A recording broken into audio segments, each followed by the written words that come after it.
Hi viewers, అందరికీ నమస్కారం. Welcome to Sravya's recipes. Hi అండి.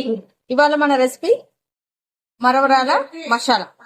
ఓకే, మరవరాల మసాలా ఎలా చేయాలి, అయితే దానికి కావాల్సిన ప్రాసెస్ ఏంటి, ఏవే పదార్థాలు కావాలో చూద్దాం. ఓకేనా, ఇక స్టార్ట్ చేద్దామా. మసాలాకి కావాల్సింది మిక్చర్, ఉప్పు, కారం, ఇది మిరియాల పౌడర్, మసాలా పౌడర్, జీలకర్ర, మసాలా పౌడర్, నెక్స్ట్ నిమ్మకాయ, పచ్చిమిర్చి, ఉల్లిపాయ, కొత్తిమీర, టమోటా, బజ్జీ, ధనియాల పౌడర్. ఇక ప్రాసెస్ స్టార్ట్ చేద్దామా.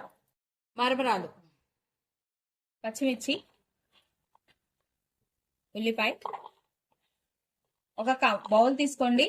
బౌల్ తీసుకొని దాంట్లో పచ్చిమిర్చి, ఉల్లిపాయ వేసుకోండి. నెక్స్ట్ బజ్జీ వేసుకోండి.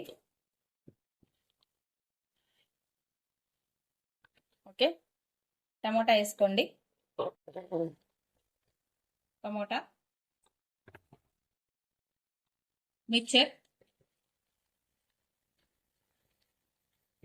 ఇది మీ ఇష్టం అండి, ఎంత కావాలంటే అంత వేసుకోవచ్చు.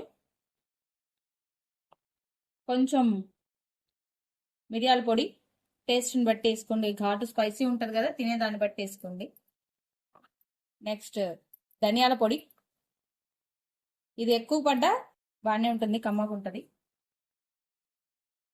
జీలకర్ర, జీలకర్ర మనకి మంచిగా డైజెస్ట్ అవుతుందండి, కొంచెము ఎక్కువ వేసుకోండి. గ్యాస్ ఫామ్ అవ్వకుండా ఉంటుంది ఈ మసాలా వల్ల.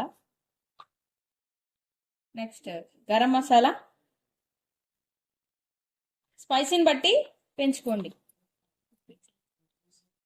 ఉప్పు,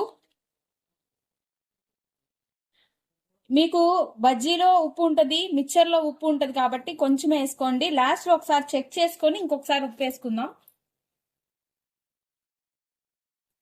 కారం కొంచెం వేస్తున్నానండి, స్పైసీ తక్కువ కావాలి కాబట్టి. ఇది గెంటితో కలపటం కన్నా చేతితో కలిపితేనే మనకి మంచి టేస్ట్ అనేది తగులుతుంది. ఓకే, టేస్ట్ చూద్దాం ఇప్పుడు. టేస్ట్ని బట్టి ఉప్పు పట్టిద్దంటే వేద్దాం. కొంచెం ఉప్పు పట్టిద్దండి, వేస్తున్నాను నేను. నిమ్మకాయ పిండండి, గట్టిగా ఒక చెక్క అయితే పట్టిద్దండి. ఇదంతా కలుపుకున్న తర్వాత లాస్ట్లో మరవరాలు వేయాలండి. వీటిని మరవరాలు అంటారు. ఇప్పుడు మరవరాలు పోసేద్దాం, మొత్తం పోసండి. కాకపోతే ఎమ్మటే కలిదిప్పేసుకోండి, కలిదిప్పుకొని సర్వ్ చేసుకోండి. ఎందుకంటే లేకపోతే మరవరాలు మెత్తబడిపోతాయి త్వరగా. అందుకంటే ముందే వేసుకోవాల్సిన ప్రాసెస్ అంతా కూడా మనం ముందే వేసేసుకొని ప్రాసెస్ చేసుకోవాలి. లాస్ట్ మాత్రం చాలా ఫాస్ట్గా తిప్పేసుకోవాలి, లేకపోతే మెత్తబడిపోతాయి. అంతే అండి, ప్లేట్లోకి ఇంకా సర్వ్ చేసుకోండి. మరమరాల మసాలా అయిపోయింది. ఈ వీడియో కనుక మీకు నచ్చినట్లయితే లైక్ చేసి, షేర్ చేసి, సబ్స్క్రైబ్ చేసుకోండి. Thank you for watching.